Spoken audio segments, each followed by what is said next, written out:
Welcome back with a smiley face. A link is provided in the video description for previous episodes. His Rejected Quiet Companion. Episode 2. Chapter 21-35. Winter POV. The gun is heavy in my hand and it shakes slightly, but I'm not loosening my grip. Thomas will be back any moment and I know I need to take him by surprise. I can't fight in my condition and I stumble towards the stairs, quickly getting under them before he comes back. Naturally, I hear the door creak back open seconds later and his footsteps as he comes in. It only takes him less than a minute to realize I'm gone. Winter, he yells, and I stay silent, breathing heavily in the darkness, trying not to give my location away. There are plenty of hiding spots in the basement and I hope he thinks I'm hiding somewhere, anywhere else.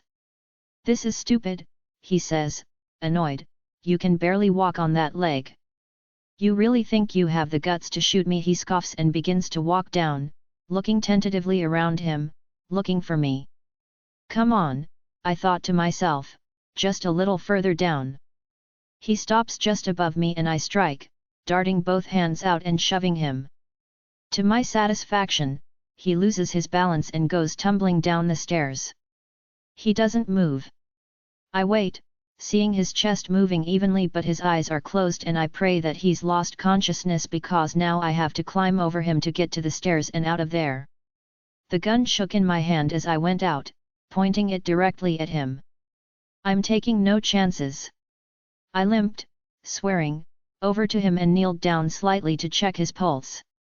It's steady but he doesn't react to my touch and I slowly move my good leg over him, gripping the banister tightly as I swing my painful one over his body and up the first step. I pant, it hurts so damn much, but I can't afford to slow down.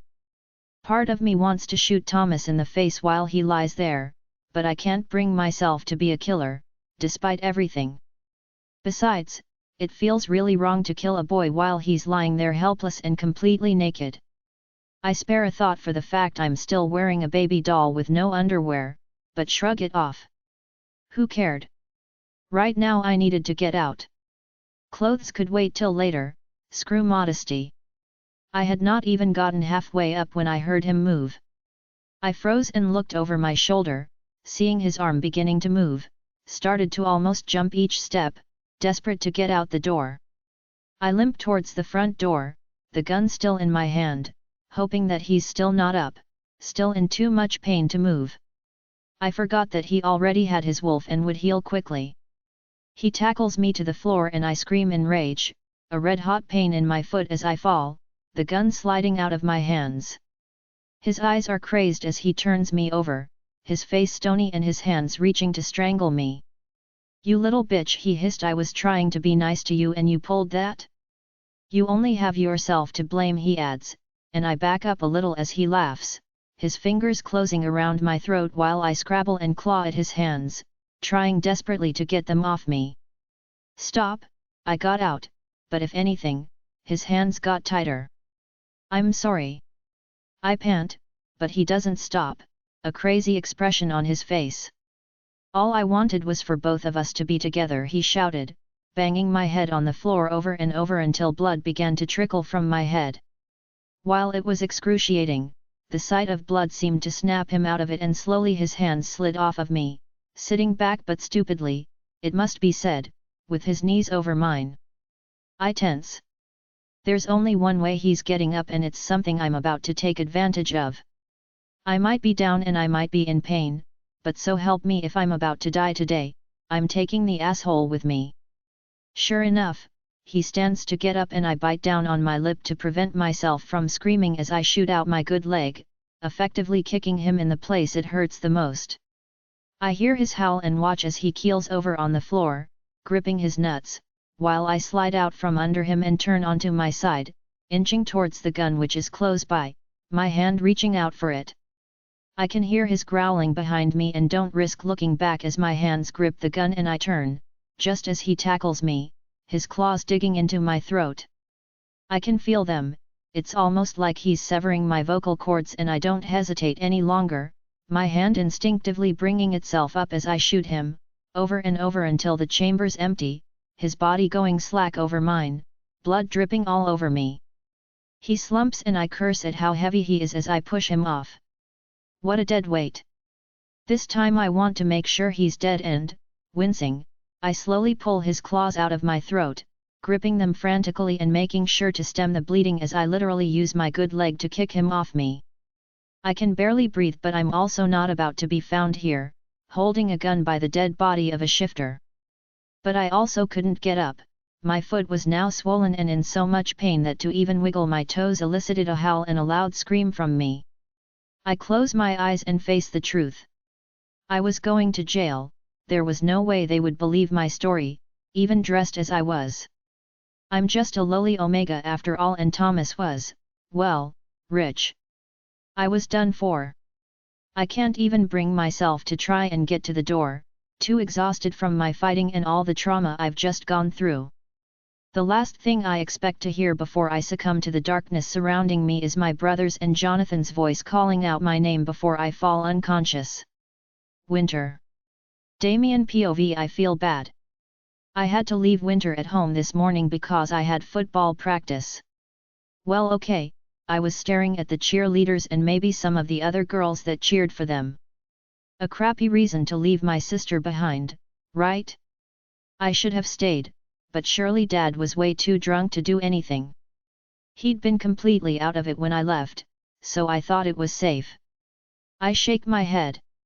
I'll check later to make sure that she's made it to school safely. I promised her I'd change and I meant every single word of it.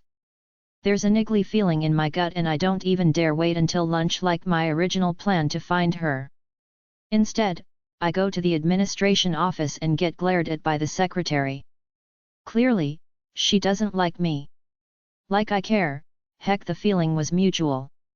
I drum my fingers across the desk just to piss her off some more. Can I help you? She says snidely, and I so badly want to give her the finger, but making sure Winter is okay is my first priority. I could always give her the finger when I left. I'm wondering what class my sister Winter is in right now. I need to speak to her, I mumbled. There's no need to tell her my last name. I've been in this office so many times to see the headmaster that the secretary knows my full name by heart. She scowls at me and then, slowly, pulls up something from her computer. At least she's not arguing with me, but then maybe she just wants me the hell out of her office.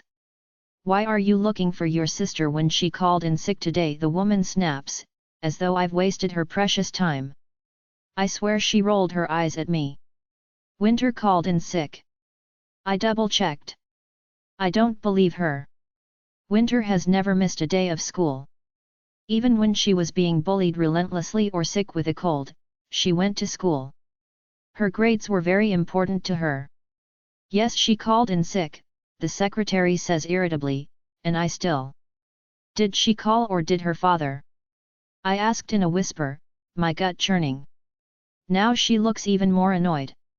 Does it matter? Yes, I say with gritted teeth, it matters a lot, and she sighs, pushing away her chair. Wait here while I ask the headmaster, she drawls sarcastically, and I glare as I watch her go in. She's back, surprisingly quickly, and makes a conscious effort to settle herself back in her chair before she looks up and meets my eyes. My arms are folded now and I'm feeling extremely impatient. Well, I growled. Your father called in sick for Winter. She was too sick to do it herself. Father would never do something like that, not even if Winter really was sick and she'd been fine last night when we'd been hanging out. I frown. Something feels dangerously wrong and I don't even have the heart to give the secretary the finger as I leave. I had no sooner made it to the front door of the school when another kid joined me. I guess I shouldn't say kid because it was the new alpha boy, Jonathan. How ironic that he has the same name as one of my friends, I think to myself absently as I stop and stare at him, wondering what it is he wants. Clearly, he feels it's disrespectful because his eyes flash and I find myself baring my neck in submission. Sorry, I apologized, and he glared. Are you Winter's brother? He asks in a dangerous tone and I give a nod. I'm looking for her, he adds, and I sigh. I was just going home to look for her, I told him, and his eyes flashed. You think she's in danger, he said to me, and I hesitated, but I can't exactly lie to an alpha. I know she's in danger, I said grimly. Winter's never missed a day of school in her life. If there's anything that means the world to that girl, it's her grades. I'll give you a lift, Jonathan said, looking just as grim, and I gave him a nod of thanks, sensing he was coming with me and wouldn't exactly take no for an answer. This is the asshole who rejected my sister and I was letting him give me a lift to my house. I could yell at him later when I found Winter. It's not long and we're pulling up in front of the house. Jonathan drives scary and there were moments when I found myself praying for my life while he drove. I almost vomited the contents of my stomach as I got out. It must be nice to be alpha and not worried about being pulled over, I think sourly as I make my way up the driveway. I don't bother to knock, let alone unlock the door. Father's always too drunk to care about stuff like that and we have nothing worth stealing anyway. I opened the door slowly and peered in. Father is his usual drunk self, sitting on the couch, a beer bottle dangling from his chubby hand, snores permeating the room. I walked in quietly and motioned for Jonathan to follow me.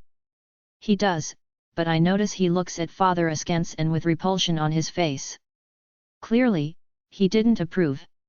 I'm going to check her room, I said, and Jonathan nodded, looking over at Father. Keep him in your sight, I whispered and slowly, treaded upstairs, walking straight to Winter's room. She's not in there. I spent time looking in my room and Father's, even the bathroom and toilet, but there's no sign of my little sister anywhere. He's done something to her. I knew it in my bones and I stormed downstairs, Jonathan pointing to the kitchen. I looked in and saw blood on the floor, not a lot, just small spatters, a broken dish, and a tea-towel on the ground. To me, it looks like signs of a struggle and I'm in no mood to wait for Father to wake up. I stomped over to him and smacked him upside the head with a loud crack that whipped through the air. It's the first time I've hit him and, instead of being worried, I feel powerful, more than ready to take him down if he doesn't tell me what he's done to Winter. Father groans and I feel no sympathy for him. One eye and then the second one cracks open and he sits bolting upright, his eyes full of scorn as he glares at me. He makes no move to retaliate and it's then that I see what a coward he really is. Why have I been afraid of him all this time? What, he snaps, dropping the bottle to the ground and rubbing his flabby face. Where's Winter? I snarled, and he chuckled, as though amused by the situation. I glare harder. Why do you care? Father says snidely, you never have before. I care now, I thundered, and before I knew it, I'd gripped Father by the neck and lifted him, his feet dangling uselessly. His eyes widened in alarm. Jonathan is silent in the background, observing it all and making no move to interfere. Tell me, I say between gritted teeth, and he dangles before grumbling and then finally laughing. I stare at him. Has he lost his marbles? You'll get a kick out of this, my father wheezes as I finally drop him, gasping for breath and clutching his throat, a broad grin on his face that makes me want to punch the crap out of him. Tell me, I growl, and he laughs, doubling over. I kicked him in the ribs and sent him flying. This was a waste of time, but my God, if he didn't speak I would be dangerously close to killing him right now. Fine, fine, he mumbles as I go to hit him again. I sold her. I stare. Had he just said what I thought I heard?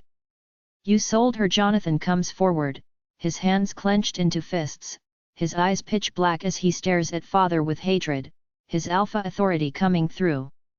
Speak, Jonathan orders, and Father's helpless to disobey against the alpha tone. For once, I'm grateful for Jonathan's presence. I sold her to someone for money, Father snaps, and I feel numb. How any father could do that to his daughter was beyond me. I'd never been full of so much disgust for him. Who, thunders Jonathan, and Father casts a sly look at me as though he finds something funny about it. I realized why a moment later. I sold her to your friend Thomas. Damien POV. I stared at my father in stupefaction. I had to have heard him wrong, but there was a growing anger inside of me that told me I heard him clearly. "What do you mean you sold her to Thomas?" I breathed evenly, feeling sick to my stomach. "Not my best friend. He wouldn't do this to me, would he? I mean, he gave me money for her." My father snaps and I pale, giving him one last kick to the stomach, unable to even look him in the eyes anymore. "I can't believe Thomas would go this far," I whispered. I knew Thomas had a crush on my sister, but to buy her? I wasn't stupid. Even though we hung out together, Thomas was from a completely different world with rich parents who ignored his bad behavior when it suited them. He had money at his disposal whenever he wanted it. I wasn't naive enough to believe it had been to prevent my father from selling Winter to someone else or to be a good Samaritan. Jonathan comes closer, his eyes pitch black, boring into my father's, utter contempt in his gaze. "You'll pay for this," he whispers. "It's the lowest of lows, what you've just done. I'll make sure you never see daylight again," he vows, and I feel a sense of relief. If he follows through with his threat, I'll never have to deal with my father again. Neither will Winter. I feel a rush of gratitude toward Alpha Jonathan. "I am no longer your son," I hissed at my father, who looked startled for a moment before he shrugged. I don't wait around any longer, storming outside while Jonathan stays inside for a moment, doing who knows what. I heard a howl from my father and smirked. Whatever it was, it had been painful. "Do you know where Thomas lives?" Jonathan growls, and I hesitate. I've only ever been to Thomas's house once before and I only kind of remembered some of the way, but it stood out. Surely, if we headed in the general direction we would come across it. Even my friends didn't know. None of them had been invited to Thomas's house. "I only know some of the way," I admit, and Alpha Jonathan looks pissed but resigned, climbing into the passenger seat while I awkwardly get in the driver's. "It's better than nothing," he mutters. "I can try and smell her blood. My nose is more sensitive and maybe, being my mate, my wolf will pick up her scent easier. I can't help myself." "You rejected her," I snapped, "so you're not really mates anymore, are you?" I add sarcastically, not caring if I'm insulting the big bad Alpha. He glowers at me. "I made a mistake," he whispered as I started the car up, "or at least I think I did." "I don't know," he exhaled before looking at me grimly, "but do you really want to spend time arguing over this, or do you want to find your sister?" I start to drive. I'm sweating, all the houses look the same and even Jonathan is cursing in the passenger seat. The more time passes, the more panicked I feel. I tried calling Thomas's number but he did not answer his phone. I'm not surprised. I hit the steering wheel in frustration. Then Jonathan stiffens. "My wolf is going crazy," he breathes. "Keep going in this direction," he orders, and I'm quick to obey. My heart is hammering in my chest and I'm terrified for my younger sister. This is all my fault. It's my so-called friend who's paid for her. I should have stayed home this morning. I should have been there to protect her. I'm the big brother and she's so small, so little. I can't even think about what she might be going through right now because then I'll lose control. "Stop!" Jonathan shouts and I stop, parking the car automatically. There's a mansion up ahead and I give a sigh of relief. I would recognize Thomas's house anywhere. "That's his place," I said and got out of the car, but Jonathan held out a hand to stop me from going any further, a grim expression on his face. "I smell blood," he says, and I swear. If Thomas hurt her, I was going to kill him. My hands are itching to beat the crap out of him as it is. Thomas is a dead man as soon as I get Winter out of his clutches. "It's not just Winter's," Jonathan snaps, "and there's lots of it." I nod, but it doesn't stop me from racing to the front door. I don't even knock, just barrel in and Jonathan is right behind me when we both halt inside. We both scream out at the same time, Winter, as we see her lying there, like a broken rag doll, a gun by her side. She's covered in blood splatter and I can see blood trickling out of her throat. Jonathan rushes over to check on Thomas while I go to my baby sister's side. She's breathing but barely and I shrug out of my jacket, draping it over her. I see what she's wearing and what she's missing, and I feel a new sense of hatred towards Thomas. He's dead, Jonathan declared with satisfaction. It looks like she shot him a few times. It's the least the bastard deserves, I mutter while he takes his phone out and rings for an ambulance, my eyes focused on Winter as I place a hand against her throat in an effort to stem some of the bleeding, but it seems to be stopping on its own.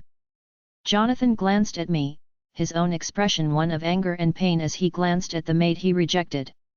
I don't have the heart to yell at him over it anymore. I take Winter's hand in my own. I'm so sorry, Winter, I should have taken you with me this morning, this is all my fault, I cried, and Jonathan placed a hand on my shoulder. You couldn't have known what your father was planning, he said firmly as I listened, not really believing his words but appreciating them anyway, as it is some of my men have taken him into custody. He'll be spending time in my dungeon, he growls, and I nod, not even a little sympathetic to the bastard father of mine.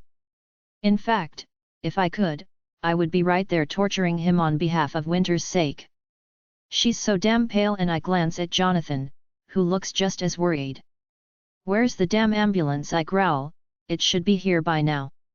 We hear the sirens, thank God, and within moments paramedics are swarming around us, taking over, forcing me to release my hand which doesn't want to let go.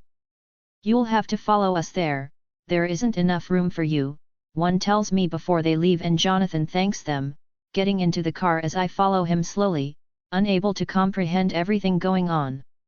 I'm detached, as though facing reality is far too painful, and I climb into the passenger seat, tears finally flowing down my cheeks as Jonathan starts the car. Winter is never going to forgive me for this, and I don't blame her. She's going to hate me, and now I'll never have a relationship with my baby sister. Jonathan POV. I'm sitting in the hospital waiting room with Winter's brother Damien, and he can't seem to keep still. I don't blame him, all I can see in my mind's eye is Winter, lying there, on the cold tiled floor, blood all over her, her panties missing, and dressed in some sort of lingerie. My wolf had been ready to kill, and I'd been more than a little disappointed to find that bastard Thomas was already dead. I was also a little proud of Winter for killing him. She was strong, stronger than I had thought her capable of. Finally, the wait seems to be over, and I jump up as a doctor comes walking over to me. As an alpha, it rankles that I haven't been allowed back past the waiting area, and I'm told it was because I couldn't be there while Winter was going through surgery. Her brother has been deadly quiet since we came here, and it's like he's in his own little world, one that I don't want to pull him out of. Alpha Jonathan, he greets me cordially, and, finally, I see some life come back to Damien. He sits upright and stares at the doctor hopefully, desperate to hear some sort of news about his sister. I'm anxious about my mate, and my wolf is going insane inside my head right now, absolutely beside himself over Winter. How is she? I'm afraid to ask but force the words out. Surely she can't be dead? I would have felt it through the mate bond, wouldn't I have? I don't know anymore. The doctor looks grim, and I feel my heart beginning to pound wildly in my chest. Winter is out of surgery, he begins, and I feel a tiny sense of relief, her brother's face lighting up with hope. I'm afraid to ask but I force the words out anyway, was she sexually assaulted? I croak out, and the doctor shakes his head. From what we were able to determine, she wasn't sexually assaulted. However, she does have bruises and a gunshot wound to her foot. It's infected, so we are giving her antibiotics and monitoring her closely. I nodded, my mind focusing on his words. Thank God she hadn't been sexually abused, it's the only positive thing to come out of it. We hadn't been too late after all, but she'd gone through something traumatic before we could get there. Only she would know what it was. There's something else, the doctor says, and Damien gets up, standing beside me and looking intently at the doctor, his hands clenched into fists. I didn't miss the flash of relief in his eyes when the doctor said Winter hadn't been raped. I don't even want to know what the poor bastard is going through, knowing his own friend had purchased his little sister as a whore. What is it? I asked urgently, and Damien nodded, his eyes staring directly into the doctor, who was beginning to look a little uncomfortable. Her vocal cords were ripped apart by the attack, the doctor explained hesitantly. As a shifter they may heal, but it will take months before she'll be able to speak again, and that's only if they do heal. There is a chance that they are too damaged beyond repair and she'll be mute for the rest of her life. I'm silent for a moment. It's a lot to take in, but my wolf and I don't care if she can't speak. There are other ways to talk with someone, but her brother looks absolutely devastated. He broke down in the car on the way here and I'm terrible at comforting people. I've always seen crying as a sign of weakness, but right now I can feel my own eyes beginning to well up. She can't speak, her brother whispers, sinking back onto the chair and putting his face in between his trembling hands.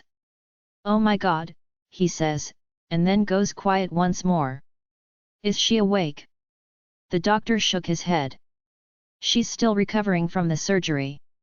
We patched up the gunshot wound and attempted to fix the vocal cord damage, but there was nothing more we could do.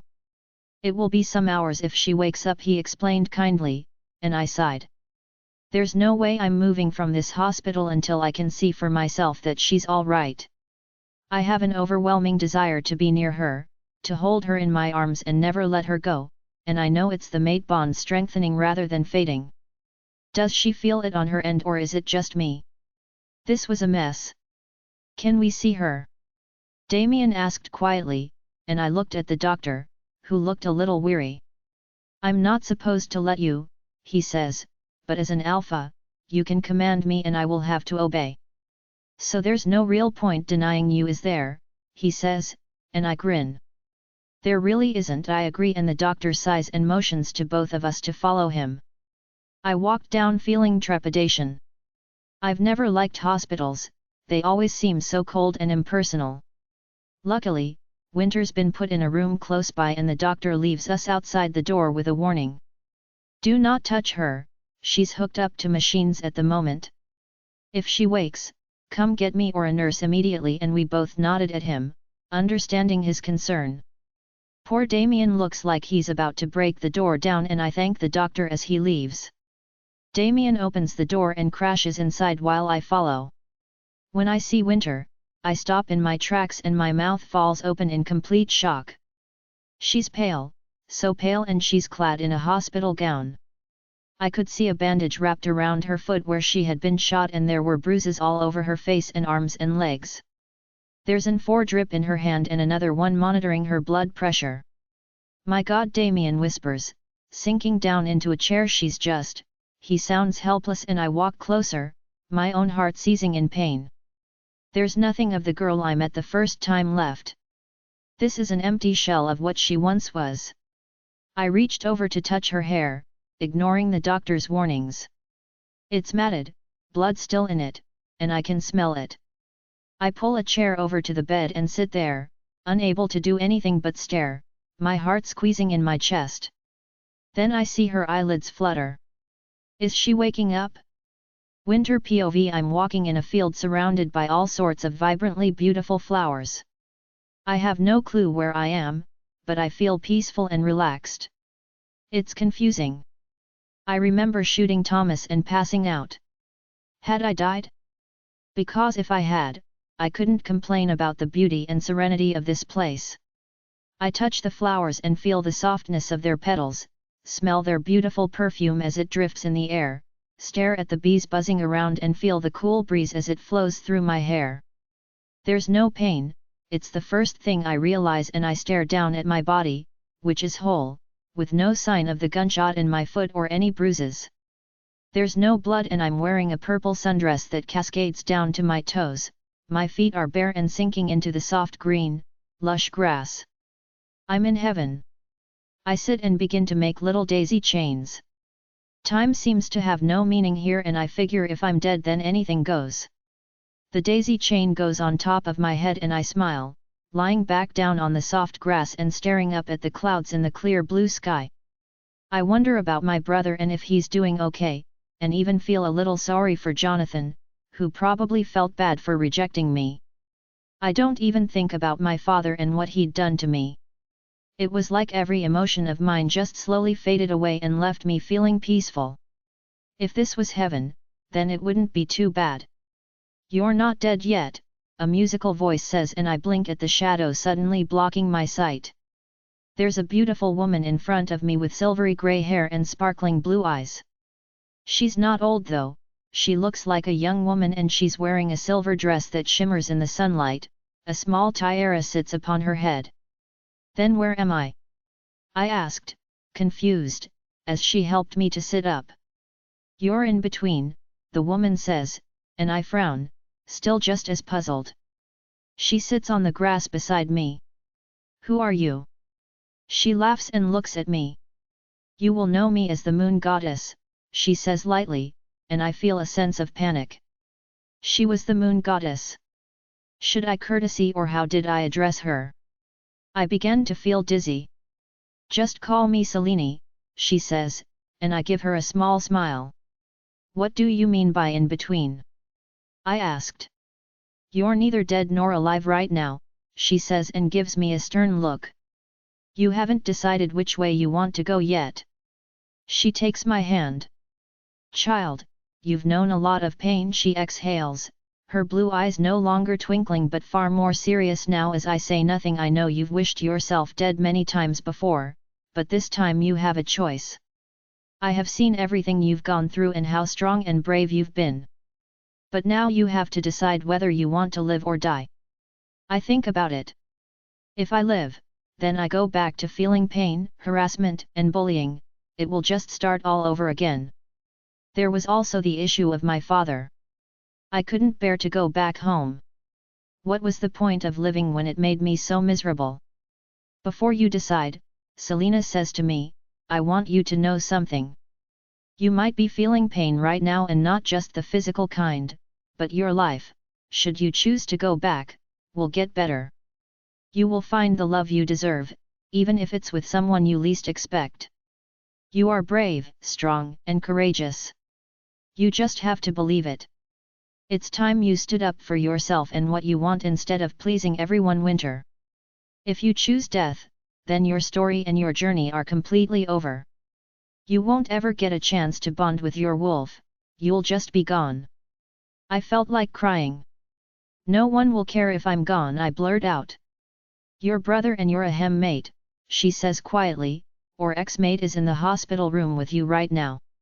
Your brother is beating himself up for what's happened to you and Jonathan is doing the same. Neither one of them will leave your side. They've both hurt you, but if you're willing to forgive them, they may just show you how much they care and it might surprise you to see how much.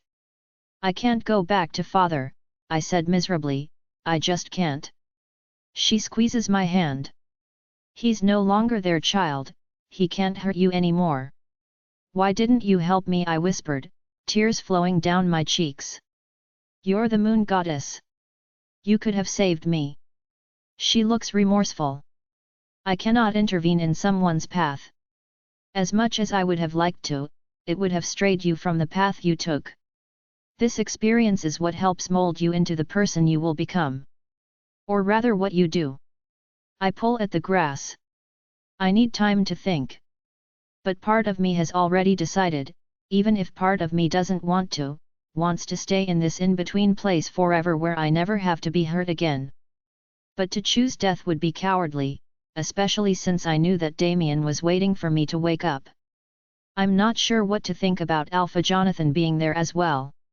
It still hurts that he rejected me so quickly. What will you do? She asks and I sigh, looking over at the meadow and feeling a sense of regret. Was this really the right decision for me? I choose to live, I answered regretfully and a smile lit up her face. You are destined for great things, Winter, she whispers. Remember that when it becomes too hard or you find yourself in the depths of despair, you'll go far. I open my mouth, wanting to ask her when she taps me lightly on the forehead and I feel my eyes beginning to close against my will. I struggle and she merely sits there, watching me lie down and yawn. My eyelids are heavy and they close, shutting out the sunlight as I fall asleep. I feel like I'm falling from a great distance and it's surreal, like I'm flying, and then suddenly there's a sharp pain in my heart and chest and I begin to open my eyes, hearing an annoying beeping sound and a familiar voice. She's awake. Winter POV. I managed to force my eyes open and I frowned, taking in the white sterile walls and hearing a familiar shout. She's awake as Alpha Jonathan's face came into focus. I blink, realizing he's holding my hand, but it's the searing pain in my chest that concerns me most, and as I open my mouth to shout, nothing comes out. Not even a whisper. Now I'm panicking. What's wrong with me? Why can't I talk? The pain in my chest gets worse and I hear an annoying beeping sound. Let go of her hand, a voice says, and I see a doctor examining me, blinking as bright light floods into my eyelids, a needle piercing my skin and making me relax, the pain beginning to fade. Winter, can you hear me? The man in the white coat says, and I give a small nod, seeing Damien in the corner of my eye, standing out of the way, his eyes wide open in what looks like shock. All right, well, I need you to calm down, all right? That beeping noise is because your heart rate picked right up. Take a few deep breaths for me, he instructs, and I do, breathing in and out until the beeping noise steadies out. Good, the doctor looked pleased. Now do you know where you are? I nod. Do you remember what happened? He asks and I shudder, my body beginning to tremble in fear. I'll never forget what happened. It's etched firmly in my mind. I place a hand against my throat and the doctor looks at me with sympathy in his eyes. During the attack, your vocal cords were damaged, he explains. I'm afraid there's no telling if they will heal or not. I said nothing, my eyes welling with tears. The moon goddess could have warned me about this before I chose. How does someone manage without their voice? I can't yell or scream for help and I begin to feel vulnerable. Your brother and your mate are here. Do you think that you'll be all right while I go and fetch some medicine for you? I hesitate. But the moon goddess had said that they hadn't left my side, and so I gave a small nod, watching as the doctor left. Damien comes to my side and tries to reach for my hand and I instinctively flinch. He looks hurt but I can't help it. I guess I deserve that, he mutters. I'm so sorry, Winter, I swear I had no idea that father would be so evil and cruel. I know I should have stayed behind instead of leaving you alone. I looked at him. Part of me hates him for doing that, but part of me wants to forgive him as well. After all, it's not like he could have known what father was going to do, but the part that really rankles is that it was his friend Thomas who bought me and tried to rape me.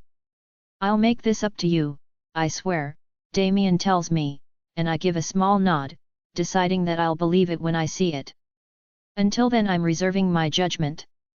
I glanced over at Alpha Jonathan, wondering why the hell he was there. He'd rejected me, so why did he give a damn what happened to me? I feel bitterness towards him. Winter, he exhales as I sit there still as a statue. I don't know what to say, he admits. On the one hand, I've rejected you, and yet part of me still cares about you. I never wanted to hurt you as much as I have, and it wasn't my intention. That's all he had to say? I felt a spurt of anger and glared at him. I don't need this right now. If he felt bad, then that was his problem, not mine. I accepted his rejection, so why was he still having feelings for me? 'Cause I sure as hell wasn't having any towards him, well, not besides anger and bitterness. He sees how angry I am from the expression on my face. I think it's best I take my leave, he whispers, and I nod, feeling bad but not wanting to face him right now. I'm grateful that he's helped me, but that's as far as it goes. He shakes hands with my brother Damien, who slaps him on the shoulder. Thank you for everything, man. I don't know if I would have found her without you, he tells Damien, who just grunts and then walks out the door. Before he leaves, he shoots me one last look that I can't decipher and then he's gone, his footsteps sounding down the corridor. I watch warily as Damien sits on a chair beside me. He looks exhausted, with dark circles under his eyes and pale. How long have I been out? I can't even ask. It's frustrating. You think they would have given me a notepad and pen or something so I could communicate? Winter, Damien begins, and I cock my head and listen. You don't have to worry about going back home. Father's gone for good this time. You'll never have to be scared of him again. That's one good piece of news for me at least. My skin crawls just thinking of the man who sold me without a qualm. Some father he was. I actually hope he's dead. That's how much I hate him. When we get back home I'll take care of you. No more bullying or forcing you to do my homework. We can even live in the pack house if you want, he offers. I think about that. I had wanted to live in the pack house when I was younger, but now I wasn't so sure.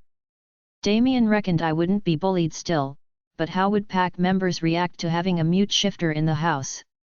Would it be safer there? I highly doubted it. If Dad was gone, then it would be safer, at least for me to stay in our house away from the pack where I wouldn't be made fun of or worse.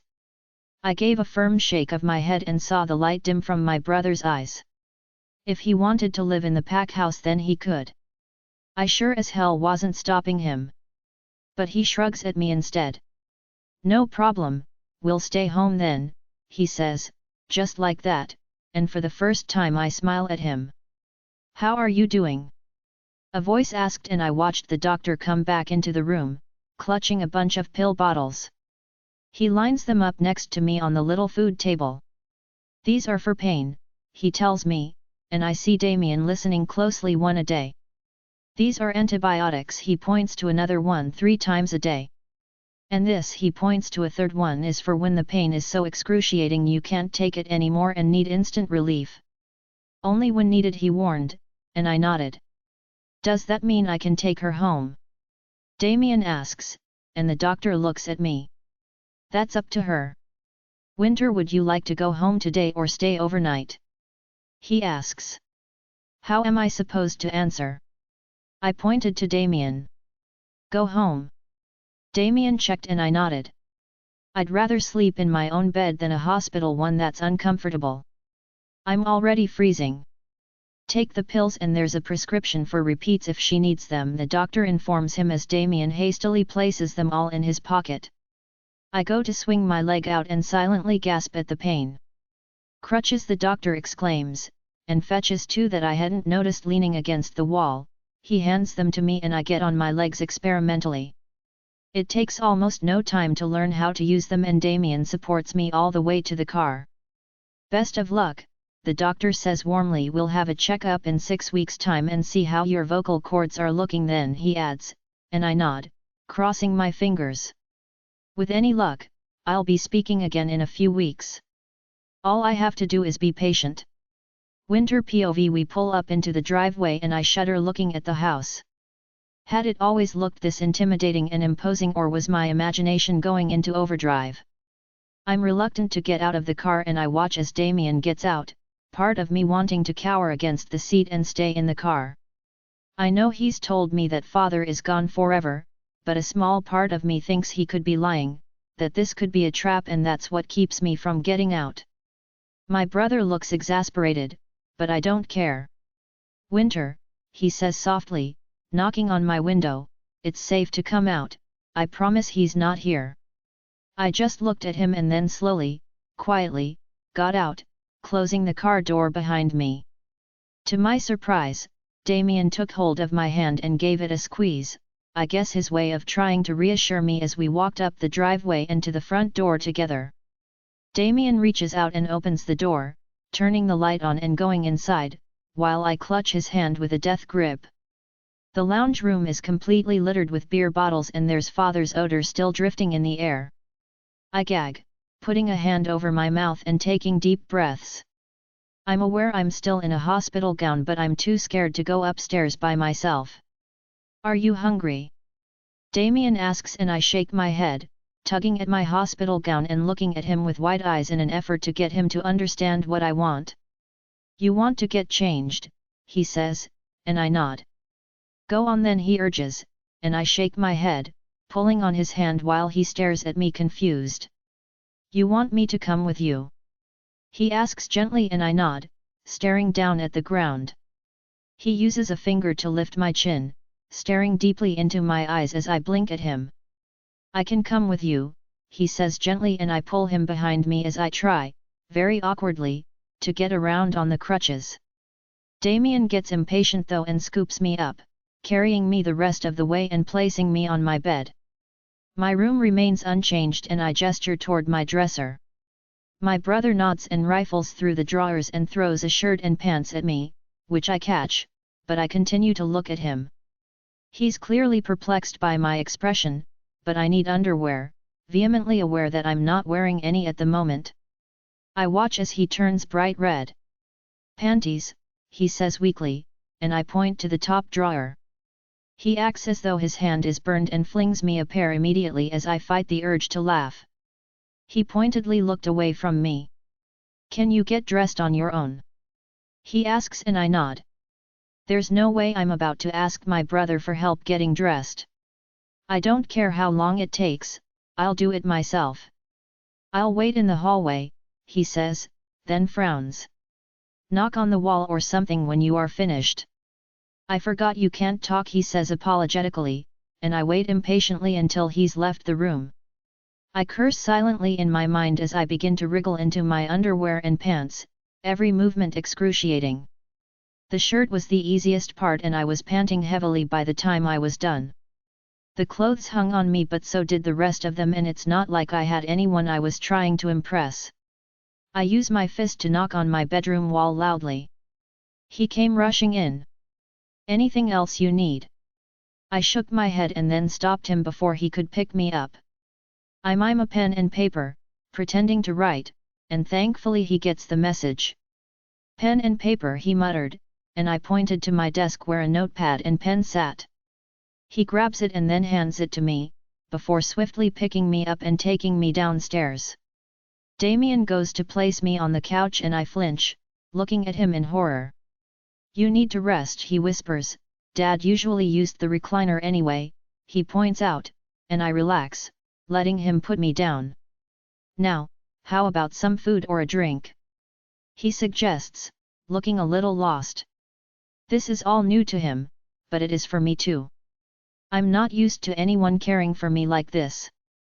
I'm drinking and he brings me water before sitting next to me, carefully placing my bad foot and leg on top of his lap. "Winter, I understand if you don't want to go to school tomorrow and I'm happy to stay with you for as long as you need," he says, and I frown. I don't want to go back to school, not ever, but I couldn't stay away forever, could I? But I feel fragile, broken inside and I can't stand the thought of being bullied while I'm like this. I just want to curl up under my bed and stay there where it's safe. Damien's waiting for me to answer though, and I reluctantly grab the notebook, scribbling my answer inside and showing it to him. "I'll go to school but I really don't want to." "How do I know you've really changed?" "I'll stick by your side, Winter, I won't let anyone near you," he promised, and I stare him down, fidgeting with my hands. I had no choice but to trust him, but I still remember every harsh word he uttered towards me and every hit and slap he gave me. I give a small nod, feeling tired and exhausted as well as in pain. With any luck, my foot will heal overnight, or at least part of it, so that I can walk on my own instead of relying on Damien to help me. I pointed towards his pocket. The pain is so bad that I'm desperate for something that will help with it, and I remember the doctor handing the pain pills to Damien in the hospital. He pats his pocket. "Here's the painkiller and antibiotics. If you need a strong one, point it out again." I shake my head. Normal painkillers would do for now, but I wouldn't mind having the strong ones close by tonight. I scribble that in my little notepad and he agrees, promising to leave them and the other pills by my bedside. My stomach gives a loud growl and it's then that I finally notice that I'm hungry. My brother gives a grin. "Food," he teases and springs into action while I settle back on the couch and ponder what going to school is going to be like tomorrow. I haven't even thought about Thomas or his parents and I feel a sense of dread. Had Jonathan dealt with that, or was I going to be facing the police tomorrow? This was a shifter town, so I didn't have to worry about human cops, but that didn't stop the nervousness or the trembling. I hadn't been at fault, I'd defended myself, but would everyone else believe that? Damien POV. I spend the whole night tossing and turning and checking on Winter, who's fast asleep in her bed. I'm terrified of leaving her alone too long and, in the end, I end up sleeping in the hallway on a mattress in case she needs help with something, anything during the night. When it's bright, my eyes open and I groan as I sit up, my muscles stiff and protesting. She hadn't called out last night, but then again she couldn't, and when I poked my head in she was still out for the count. I get dressed for school, tossing on a shirt and any old jeans, glance at the time, and make my way into Winter's room. I gently shake her awake. I don't want to startle her. Her eyelids flutter at me and then her eyes widen when she sees me, her mouth making a shocked "oh." I wonder if she's scared of me still because she still trembles every time I touch her or I'm near her. "It's time to get ready for school," I said lightly, and glanced down at her foot. "Is it healed yet?" She pats the bandage. "You want it off?" I ask and she nods. I softly take hold of the end of the bandage and unwrap it, watching Winter's face the entire time. I can barely believe my eyes once it's off and I can see her skin, perfect, except for a tiny scar that the bullet presumably left. There's a broad smile on Winter's face as she stands up and takes a few steps. She whirls around and hugs me, my breath catching in my throat as I hold her tight, not wanting to let go, and I step back, looking into her eyes. "School," I say firmly and she nods, pointing to the bathroom where I assume she wants to take a shower first. I give a nod. "I'll make breakfast," I offer and she nods again, before going into the bathroom and firmly shutting the door close on me. I figure, since she's walking fine now, that she won't get into any harm and head downstairs to the kitchen. It's easy enough to make toast and coffee for her and by the time I've finished eating my own breakfast she comes walking in looking somewhat downcast. I got her to sit down. "What's wrong, Winter?" She pulls at her hair and I have a look, realizing that it's still matted with dried blood. Clearly, it hadn't washed out for her. "Do you want me to help you wash it?" She shook her head, looking miserable. "How about you try again tonight?" I urged. "I'm sure it will come out with some elbow grease." She just sighs and glances down at her toast. I watched her take a tentative nip and then push it away, opting to drink the coffee instead. Did I burn the toast too much? I didn't think it was that bad. Maybe she's not hungry. I think to myself, she's probably still nervous about school. I waited for her to finish and then pointed to her school bag. She grabs it without any expression on her face and walks to the front door while I follow. She gets in the passenger seat of the car and I drive, keeping an eye on her the whole time, noting that her body is shaking and that her face has gone completely white. By the time we get to school, she's clutching the side of the car door and looking panicked as all hell. "Winter," I said sharply, "calm down. The principal knows your situation and so do the teachers. They all know you can't talk. I've already called the school. If this is too much for you, I can drive you home," I added, and she relaxed slightly. I opened the door and climbed out, hoping she wouldn't lock herself in the car. I'm pleased when she gets out on her own and I take her hand, ignoring the strange looks from everybody as we walk together into the building. "Lead me to your first class," I order her and she slowly, timidly leads the way as I stand right next to the door along with her. She's biting her lip and looking frightened. Alpha Jonathan suddenly comes up beside me. "It's nice to see you at school, Winter," he says cheerfully while I scowl at him. The nerve of this guy. I forgot to mention that Thomas's parents know the full story of what went on and the police have no interest in getting your statement. It's all taken care of. I watch as Winter gives Jonathan a shy smile and mouths the words "thank you" at him. I'm slightly disgruntled by it. The bell rings. Students begin to file into the classroom and I release Winter's hand. "I'll come for you after class," I mutter, but she shakes her head. She showed me the notepad. "I can get to class on my own. If you keep holding my hand and taking me, then we'll both be teased. Let me do this myself, please."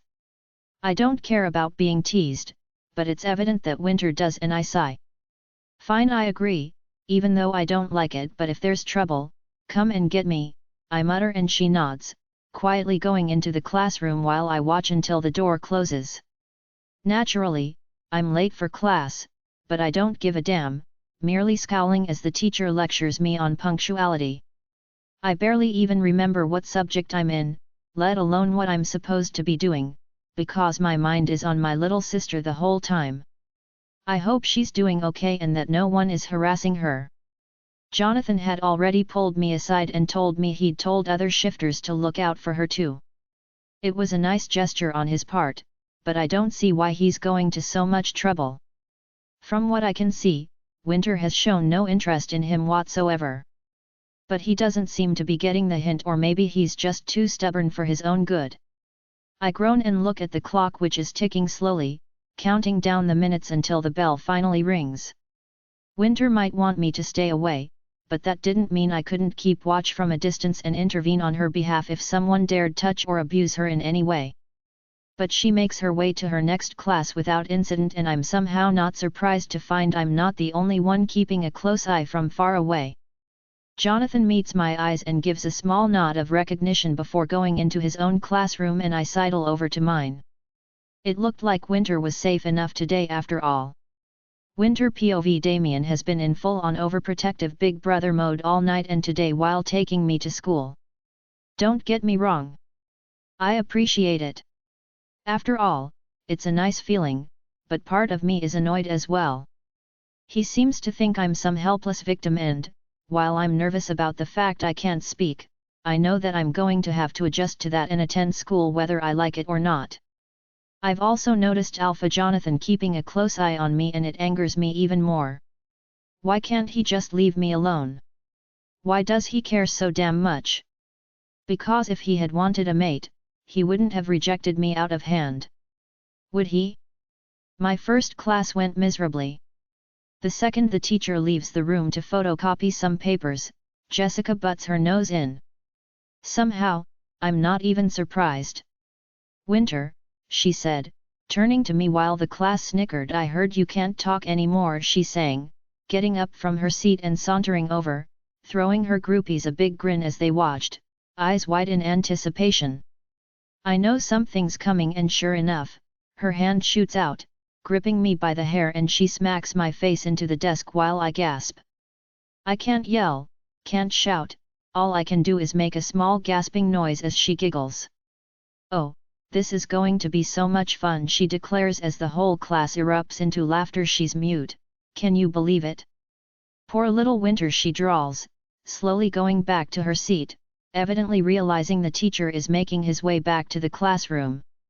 I merely rubbed my cheek and stared resolutely out of the window. I'm not going to let them get to me. I chant to myself, but I feel deflated. I feel vulnerable without my voice. I feel even more afraid than I was before. I should have realized Jessica would take advantage of me not being able to call out.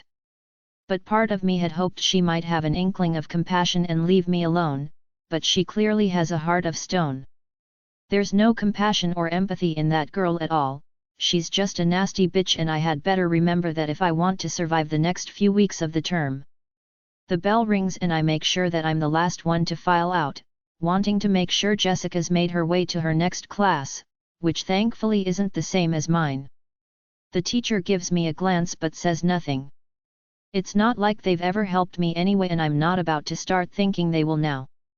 I'd have to be an idiot not to see my brother or Alpha Jonathan watching my every move as I walk to class. I can feel them staring at me, and it's embarrassing. I shouldn't need protection, I shouldn't be wasting their time when they need to go to class as well. It's almost a relief when it's lunchtime and I can escape outside. I never sit inside the cafeteria, it's far too crowded and there are far too many students for my liking. Instead, I take my lunch and sit outside under a tree, breathing in the cool, fresh air and enjoying the warm sunshine. Then a shadow falls over me and I glance up to see that Jessica and her groupies have followed me. I swallow hard and frantically search for anyone to help, but everyone pointedly looks away and there's no sign of my brother or Jonathan, for that matter. Is it true you're a murderer? Jessica asks and I don't answer, wanting to get to my feet, and she shoves me back down, my back hitting the trunk of the tree as I slide down. She smirks. I didn't think you'd have it in you, she says mockingly, and I stare up, blinking, waiting for her to do whatever it is she came to do and then leave. Thomas didn't deserve what you did to him, he was one of us, Winter, and we always take care of our own, she threatens, and I tremble. Thankfully, I hear a voice and it's Alpha Jonathan, who looks pissed. Leave her alone, he growls, and they scatter as he turns to me and helps me to my feet. You really need to learn to stand up for yourself, he scolds me, and I just look at him. Jessica and her groupies outnumbered me 10-1 and he wanted me to fight them with no wolf? Was he an idiot? Jessica's parents were rich and would have no problems getting me kicked out of school. Does he not realize that? Although now my grades don't seem to matter to me, not like they once had. I've changed and I know it's not for the better. I duck my head and hear him curse, as though realizing he's upsetting me.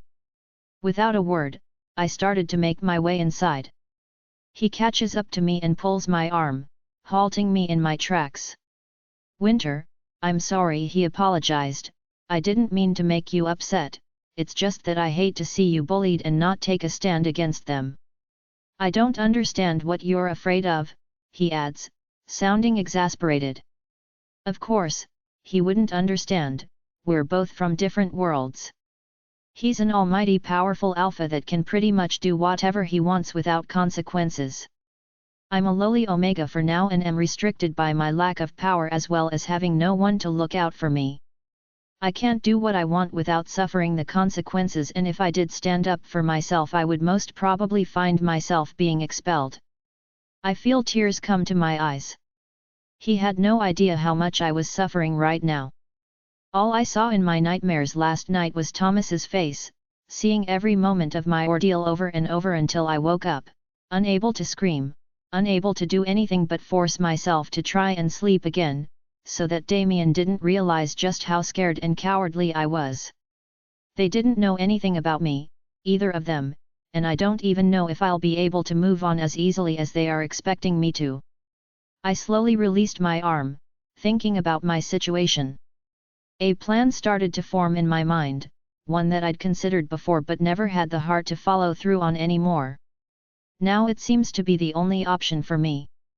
Jessica's never going to stop and neither are her groupies. Damien can't be by my side every hour of the day, and without my voice, I'm useless, unable to defend myself. There's only one thing for me to do, and as I walk away, plotting what I'm about to do, I pray that one day Damien and even Alpha Jonathan will forgive me. Because the harder I think about it, the more certain of the plan I am. Damien POV, something's wrong, I can sense it, but I can also see by the expression on Winter's face that today hasn't gone as well as I'd hoped, even with myself and Jonathan looking over her. She's so quiet, walking slowly back to the car. She hasn't even looked me in the eyes, not once, and I feel concerned about her. Had something bad happened to her today? I'd struggled to find her at lunch, having looked in the cafeteria and then outside. Apparently, Jonathan had been doing the same thing. I hadn't considered the fact that Winter wouldn't have come and got me, or that she would sit outside, especially with the loss of her voice. I want to ask, demand answers, but she stares out the window and I sigh, starting the car. Maybe she will write down everything when we get back home.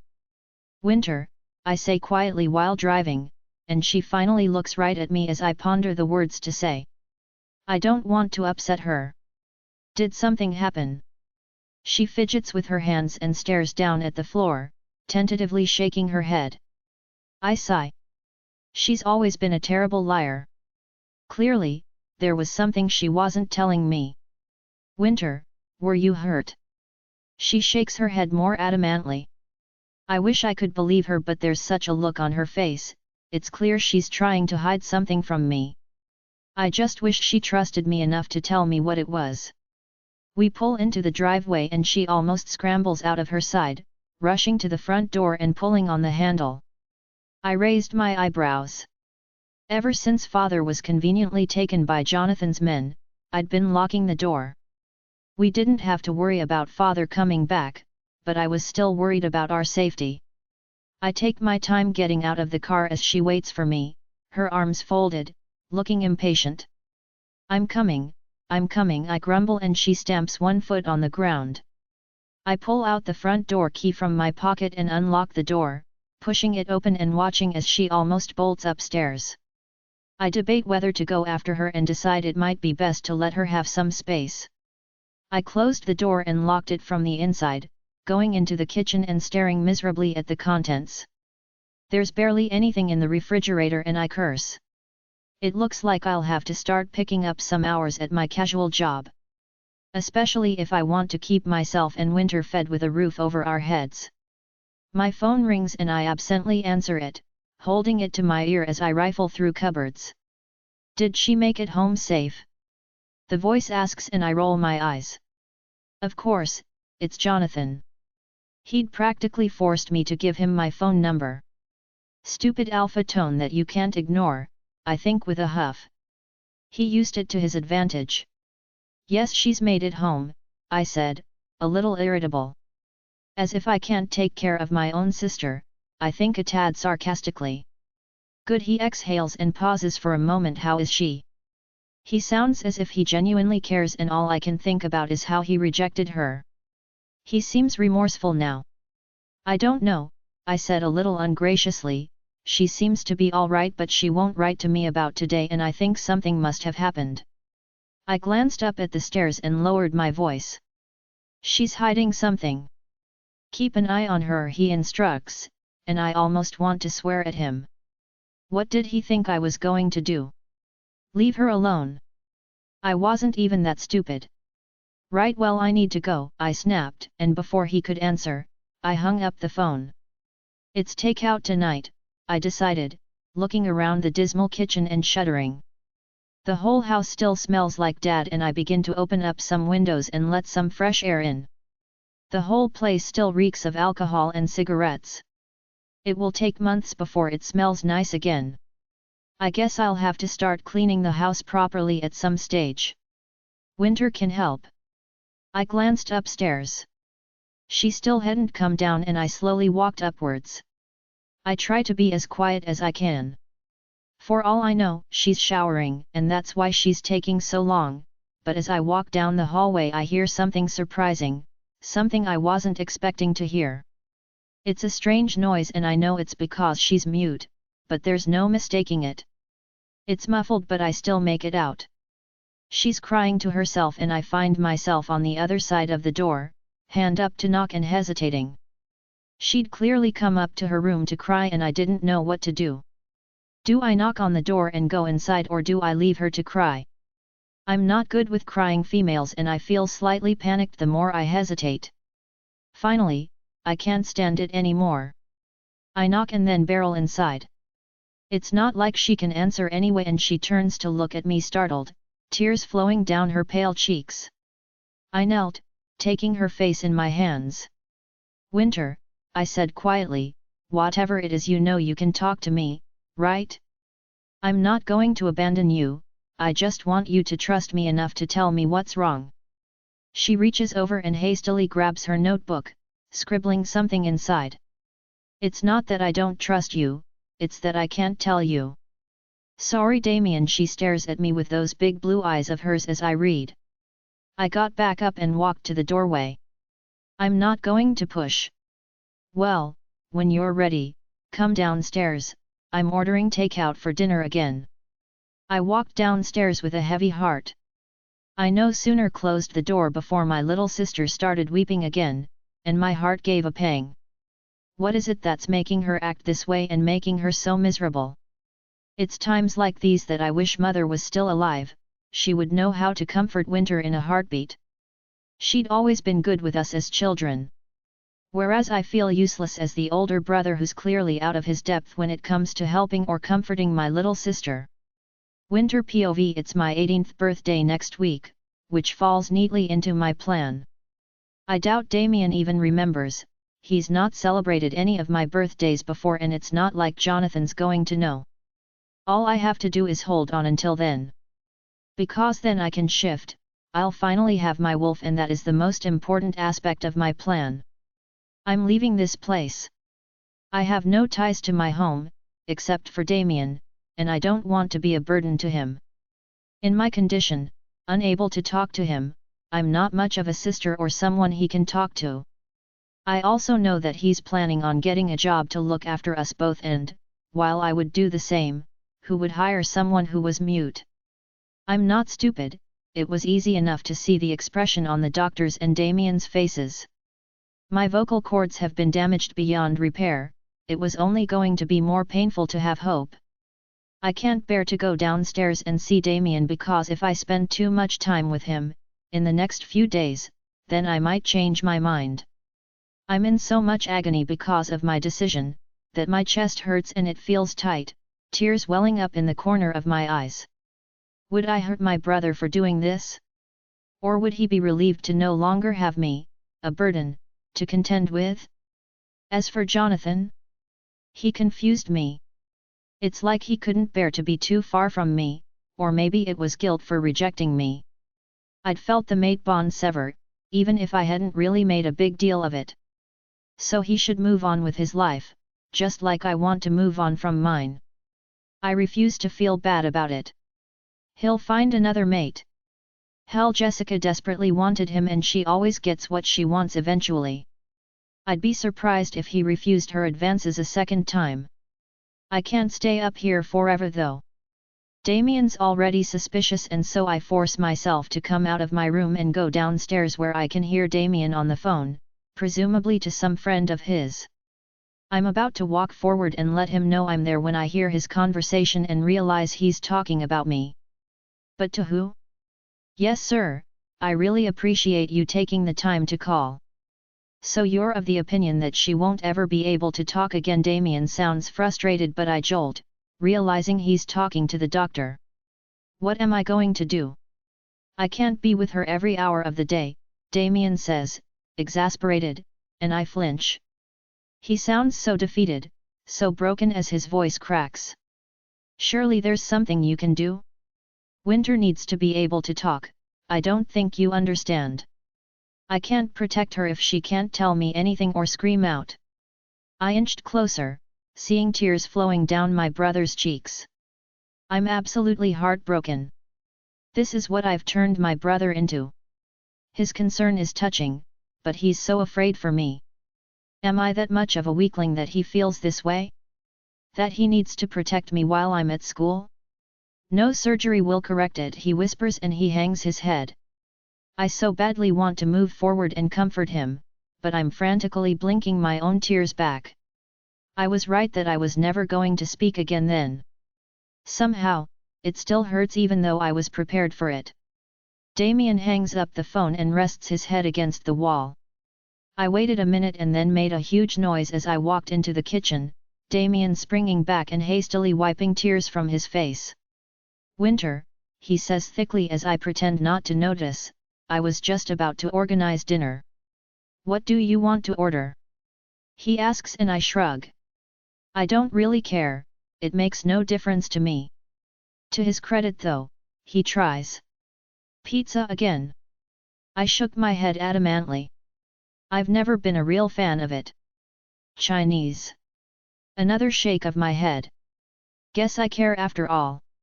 Indian? I nodded excitedly. It's been forever since we had Indian food and I loved spicy food. He gives me a small smile and then sits at the dining table, motioning for me to sit as well, looking extremely pale and biting his lip.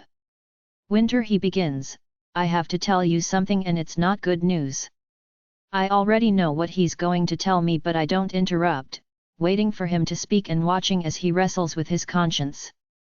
Finally, he clears his throat and looks away, unable to meet my eyes. The doctor called while you were still upstairs, he whispers, and I'm really sorry but he says there's no chance of your vocal cords repairing themselves, they were too shredded in the attack. I know this but my body slumps anyway. He reaches over and takes my hand and I let him, not used to this contact from him so often. I love him and it's killing me that he's feeling so wretched over it. Even when he beat me, with my father, I loved him as a big brother. It might seem weak of me, but I'd always hoped one day he'd realize I wasn't responsible for my mother's death and treat me like a little sister. Now my wish had come true and I was planning on abandoning him. God, I sucked as a person.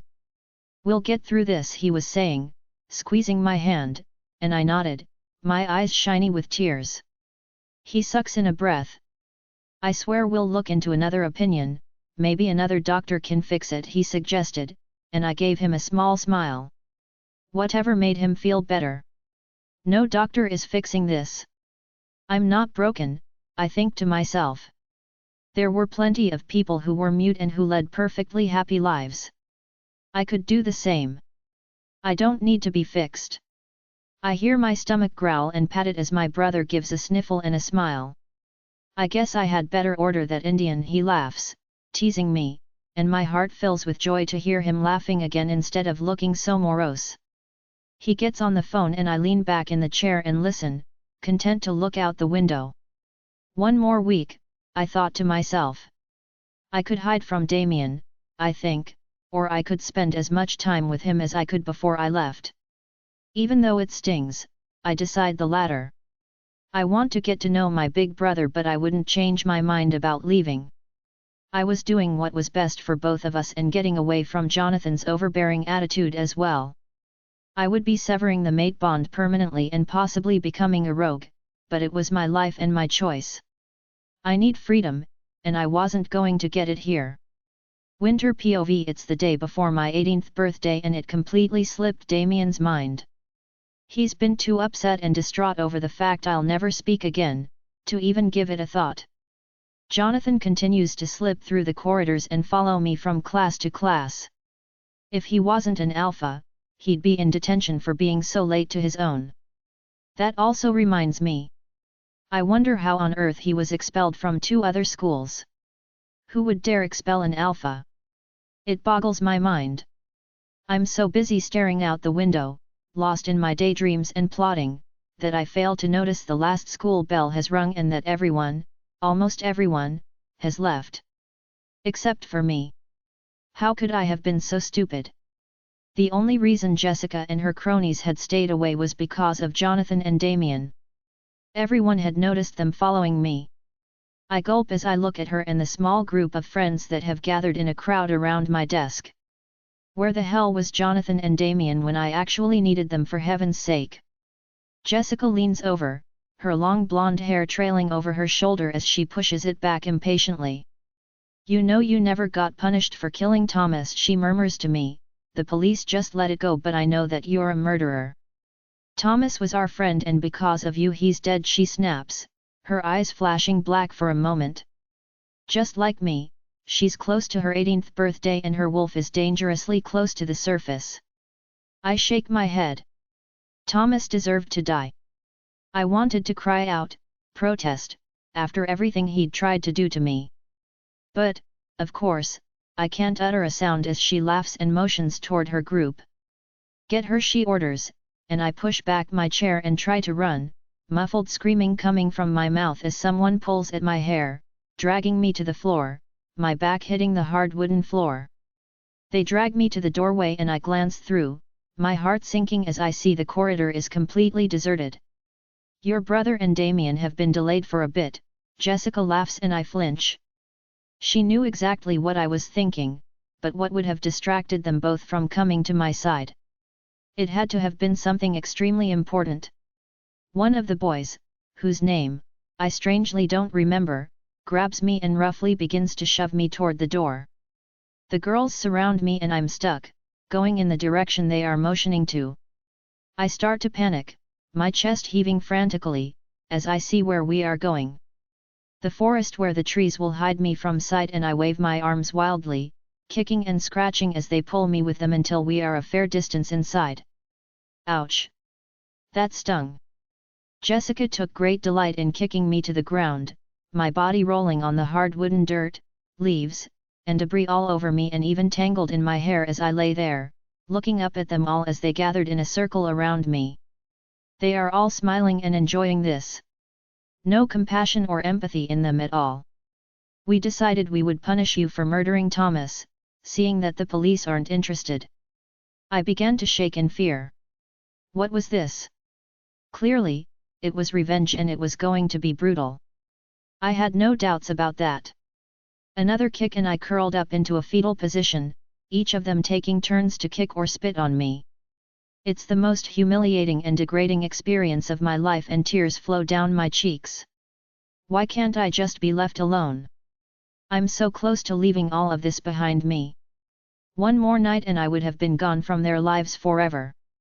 Something glints in the light and my eyes, which are bleary and narrowed, focus on a dagger being held by Jessica. She's wearing gloves and I know instinctively that means the blade is a silver blade. I flinch and crawl backward, scrapes and bruises stinging all over my body, my shirt and pants covered in dirt, and even some of my blood splatter. I tried to say. But this just makes them giggle. Do it already. Her brother and fucking Jonathan will be here soon. Come on, the other boy urged, looking over his shoulder nervously. I glare at them all, the girls pushing me back down, every time I try to get to my feet. There's a broad smile on Jessica's face and it's chilling to see. I feel cold inside, numb. As though I'm not even inside my body but outside of it, watching everything going on at a distance. Hold her, she snaps, and both boys drag me upright, holding me firmly as I struggle wildly, watching Jessica approach, the blade glinting in the sunlight. She stops right in front of my face and, with no hesitation, she drives it into my thigh, my screams muffled as the silver begins to burn my flesh. God, it hurt. It was excruciating and made worse by the fact she kept it there, instead of yanking it out straight away. I whimper.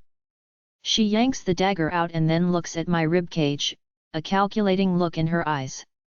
She stabs me, and the only reason I'm up right now is that the boys are holding me up, otherwise I would have collapsed to the floor in pain right now. This is for Thomas, Jessica whispers furiously, as I stare at her weakly, blood dripping down my body, the dagger held securely in her palm. This is for turning Damien against me, she utters, stabbing me again, and this, she hisses, my body slumping now, the boys loosening their grip as they realize I'm barely conscious, is because Jonathan still wants you, you pathetic little bitch, she finishes with one last stab. She pulls it out, the boys leaving me to collapse on the floor, my hands pressed against my wounds. She spits at me one last time and the others follow suit. Then I hear them leaving as I gasp for breath, my breath coming in short spurts as I try to drag in oxygen. I struggled to my feet. I could go back and tell Damien what happened, or I could bring my plan forward a notch. I'm afraid they might come back, and even though I feel myself staggering and barely holding on, I start to walk even further into the forest. No one knows it, but there's a cave nearby, one that I've found and spent time in whenever I need sanctuary, and that's where I head to now. I need somewhere to hide, and the stream close by will hide my scent. All I have to do is get there and make sure that my blood trail doesn't betray me. Sorry, Damien, I think hazily to myself, I just can't take it anymore. You'll forgive me for this one day. Or at least I hope he will, as I use the trees to steady myself, forcing each step forward. Just a little more and I can rest. Just a little more. Damien POV, I know that it seems a long time away, boys, but you really do have to think about your future, the headmaster is saying in that annoyingly nasal voice of his. I fight the urge to roll my eyes, wanting nothing more than to poke my tongue out at him. Jonathan is sitting beside me, looking just as frustrated, but the headmaster is the one person I can't go against without being suspended or expelled. Who gives a damn about the future, I think a bit bitterly. Winters had been ruined, and it had been one of my friends who'd done it to her. I wasn't stupid. She tried to hide it from me, but I knew she was having nightmares every night. I heard her muffled gasps when she woke up. I still stayed outside her room every night, and I knew she was annoyed by it. I guess I've gone from being a disinterested older brother to an overprotective one in a short amount of time. Who would have thought it? You need to think about college and where you are going. What grades are you going to need? God, he was rambling on and on. Was he ever going to shut up? How much longer was I going to have to sit here and listen to him, for heaven's sake? Jonathan, have you chosen a college yet? No, Jonathan answers sullenly, and we share a look, one that sympathizes with the other. It's clear neither of us is particularly thrilled to be sitting in the headmaster's office. Damien, what about you? I'm not going to college, I need to get a job, I answered politely, and the headmaster seemed confused by my answer. You have to go to college. It will set you up with a bright future, he tells me sternly, and I shrug, not caring if it's rude. I also need to eat and have a roof over my head, I commented dryly. Ha, take that, I think smugly to myself. He sits back and regards me thoughtfully. What does he know? I heard your father has disappeared, he says, trying to be delicate and failing abysmally. Yep, and I intend to take care of myself and Winter, I said carelessly, and he looked a bit guilty for a moment. What was that about? How is your sister doing? I blinked back, the tears threatening to come to the surface. I don't know. Sometimes she seems to be fine and dealing with everything, and then other times not so much, I admit, hating myself for showing weakness in front of the headmaster, and in particular Jonathan, who's hanging on my every word, his face serious and his eyes trained on me. Will she recover her voice? The headmaster probes, his eyes gentle and trained solely on me. I reluctantly shook my head and saw a disappointed look on Jonathan's face. I hadn't had a chance to tell him. All right, I did, but I'd held back from telling him because I didn't feel like it was any of his business once he'd rejected her. Not that you could tell an alpha that directly without getting your head ripped off. No, I whispered, and the headmaster looked saddened by the news but also not surprised. I guess I was one of the only ones who'd hoped that she would. Maybe I'd let my imagination run away from me as a means to cope. Look, the headmaster said, looking between Jonathan and myself, if you both decide on a college, I can help you or the guidance counselor. Damien, if you or your sister need help, then we can arrange for social services if that would be easier. You just have to say the words, he adds, and I stare at him, absolutely incredulous. Did he really think I would let social services take my sister from me? Over my dead body, I think fiercely, scowling at him. Can I leave now? I say snidely, and he blinks at me, as though wondering why I'm suddenly so angry. Certainly, the headmaster says pleasantly, looking at the clock. The old man had kept us in the study for close to a bloody hour with his driveling. I needed to get the hell out of there. Thank you, I said, forcing myself to be polite as I stood up, grimacing and shaking his flabby hand while Jonathan did the same. We leave the study in a rush, breathing in the fresh air in relief. The office had smelt damp and of cigarettes. We knew the man smoked, he absolutely reeked, but I guess when you're the head of the school you can get away with anything you want. Like I care. I know exactly where Winter's class is, but I'm not shocked to find that she's not waiting for me. I should have sent word about the meeting, but the headmaster had grabbed me on the way to her in the hallway and I hadn't been able to refuse. Jonathan gave a huff and I cast him a sidelong glance. What was his problem? She's long gone, he says, sounding disappointed. I rolled my eyes. He's bloody obsessed with Winter and it was becoming annoying. Especially with him being an alpha. Can you blame her? I snapped back in response. I wouldn't have waited for a whole hour either. She's probably walked home, I mutter, and he sighs. I couldn't hold it in anymore, I felt like I was going to explode, and I turned to him in a rage. Listen, you need to stop with this bullshit, man. You rejected Winter. Remember, I vent, not holding back. You didn't want her and now you follow her around like a bloody puppy. It's annoying. She's my sister and I'm the one who should be protecting her. He blinks, shocked that someone would speak to him like that.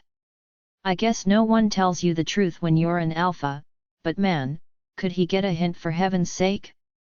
Winter wanted nothing to do with him. The mate bond didn't completely sever, he mutters, and my jaw almost drops to the ground in disbelief. How could that happen? The wheels began to turn in my head. The only way that happens, I said slowly, the penny beginning to drop, is if you're not 100% certain you want to reject the person. I glared at him. Are you telling me that you weren't 100% sure? Because if that's the case, then you're going to feel everything on your side, whereas Winter won't feel anything except maybe a strong like for you. He looks at the ground miserably and I feel a small spurt of sympathy for him. A very small one. I know, he whispers, I fucked up, okay. I either need to reject her fully or choose her as my mate. This still being tied to her is slowly killing me. We both give each other an understanding glance and I watch him leave, feeling more of a kinship with the alpha, who seems to be haunted by a decision he had made. Winter POV. The cave is small, dark, and dank. It reeks of some sort of animal's piss, but it's well hidden and camouflaged. I'm fairly certain it's not bear piss at any rate, and, for all I know, the creature it belongs to has moved on. I lean against the rough, hard, rocky edges and let myself slowly slip down to a sitting position, both my legs right in front of me. I can't move, my shirt is plastered to my side where all the stabbing marks are, and I feel hot and feverish all over. It still stings even now, and I slowly peel up my shirt to have a proper look. My eyes, thankfully due to my shifter jeans, are able to see quite well in the dark. The blood has stopped dripping, thankfully, and from what I can see the wounds have started to scab over. I closed my eyes in relief. If I'd had my wolf, the silver would have had an even bigger impact than it had. It's cold in the cave and I shiver slightly as I let my shirt fall back down. I'd bent down to drink from the stream and almost collapsed right there and then from the pain. My trail, however, has been hidden and I know I'm safe for a little while at least before I need to move on. I wonder what Damien's doing, whether he's even realized I'm missing yet. It's been over an hour since school finished, so he should have some sort of inkling by now. I feel a moment of regret that I'm choosing to leave him like this.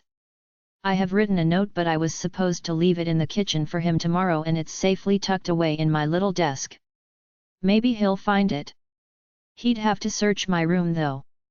Had Jonathan felt my pain? Then again, I guess he shouldn't, not with our mate bond severed. That, I guess, is a small blessing in itself. It means I have more of a chance of getting away. It begins to rain outside and I sigh.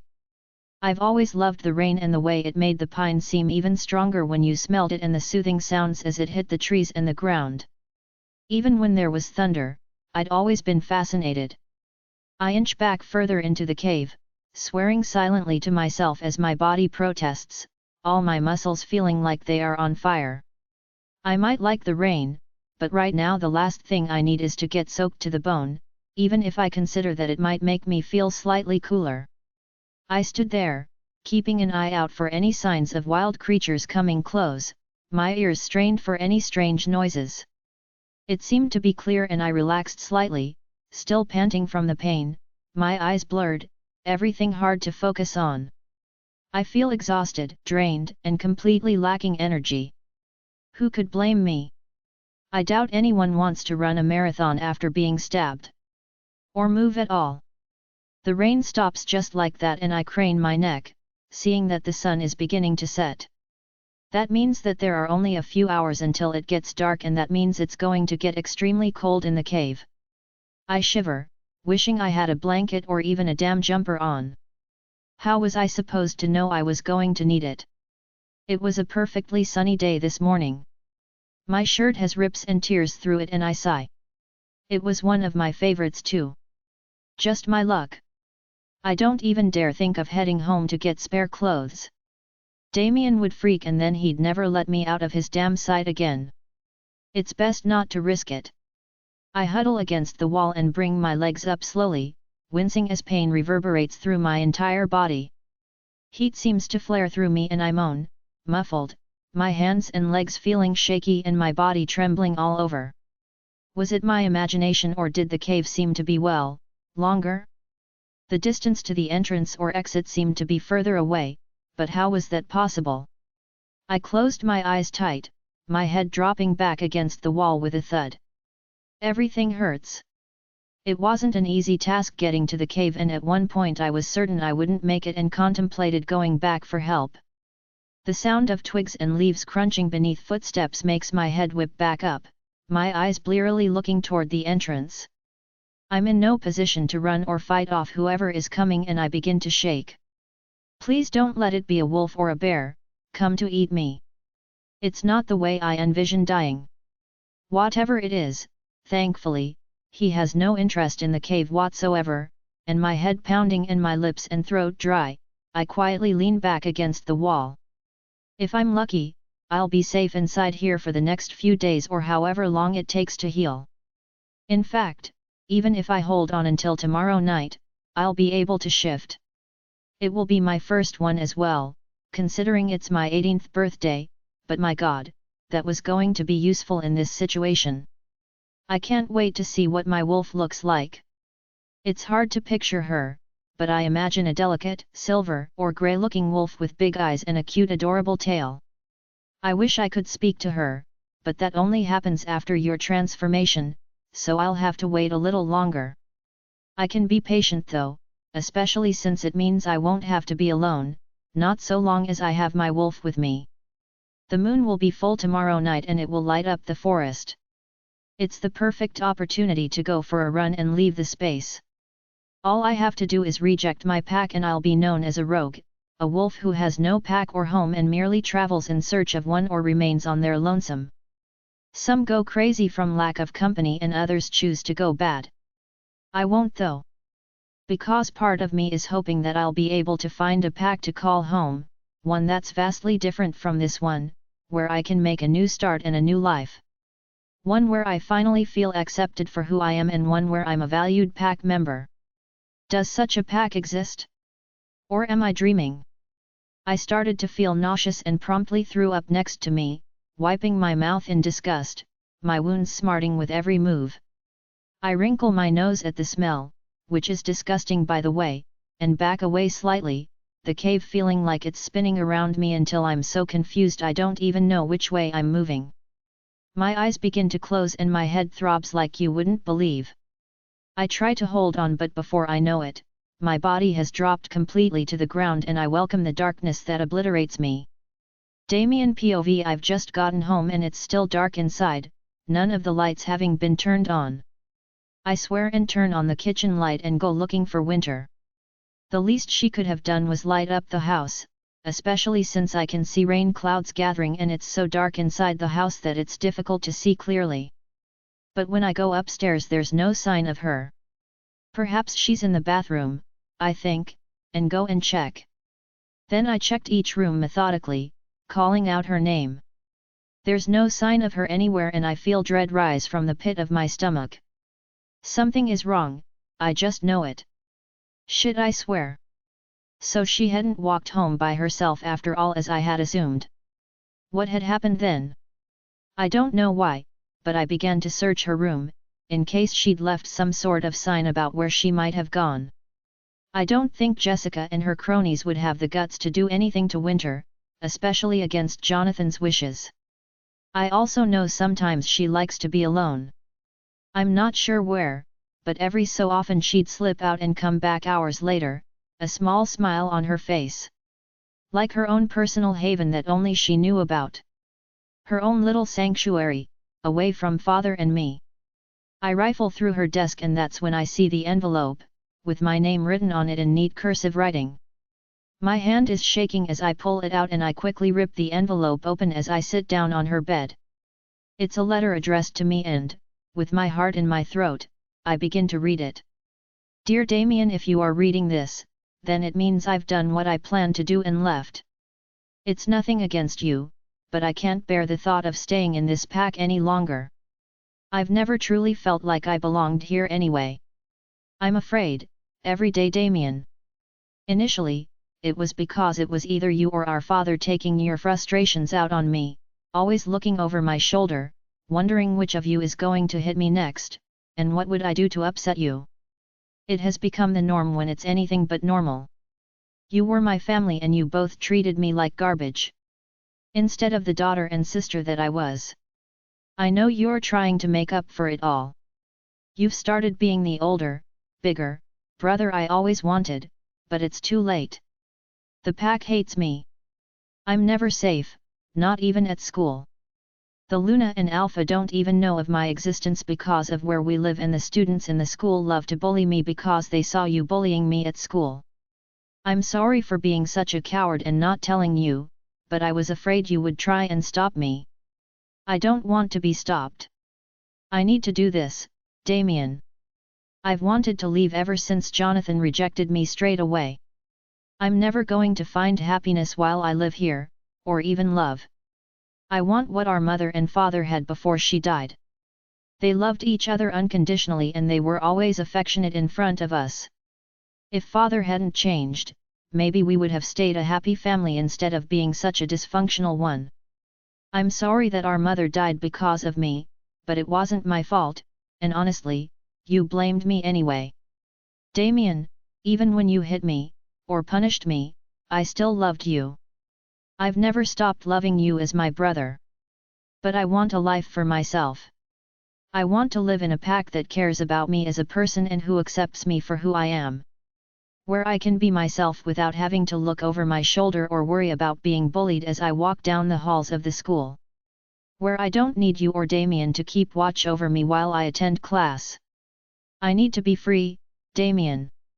While I stay here, it's like I'm stuck in a cage, unable to be free and unable to leave. I know that losing my voice permanently has made things harder for both of us, but I'm willing to accept that I'll be mute forever. I'm not broken.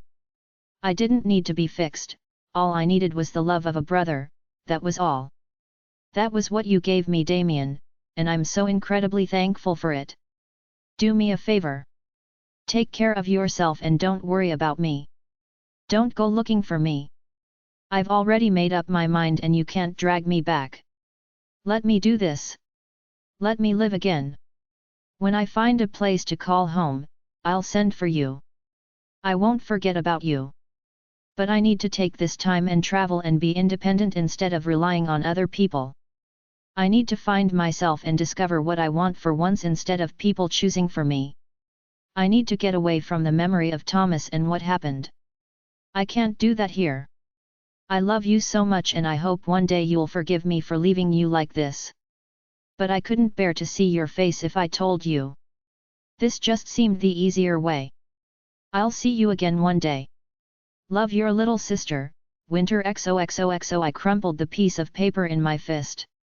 This was my fault. I'd driven my little sister away and God, it killed me inside to know it. She'd been having a hard time at school and at home because I had been so much like my father towards her. Now she'd run off to find another pack and part of me honestly couldn't blame her. I'm actually surprised she didn't go sooner. Life had been hell for her and it was partly due to me. I debated going after her, but then I felt a sense of remorse and defeat. She'd said not to go after her, had written it implicitly, and who was I to go against her wishes? This one time, it felt like I needed to listen to what she wanted, not what I thought she should do. If she needed time to travel and to heal, that's what I should give her. It's the least she deserves and she has every right to demand it. Even if I feel cold inside. Anything could happen to her out there, but from the sounds of it, she was in more danger staying. It's the most difficult choice I've ever had to make, fighting the urge to go and find her, let alone dragging her back. She needed this. I had no right to make her even more miserable than she apparently already was. I throw the piece of paper away and bury my face in my hands. I felt tears slowly trickle down my cheeks and I let them. I feel broken inside. I had just lost my baby sister who was God knows where, in one afternoon, and I was partly to blame. So was Jonathan. Shit. I forgot about Jonathan. I glanced down at the discarded paper in trepidation. I was going to have to tell him about the letter and I knew, just knew, that it was not going to go down well with the big bad Alpha. The rest of the audiobook will be continued in the next episode. Join us on Patreon for early access or more great audiobooks.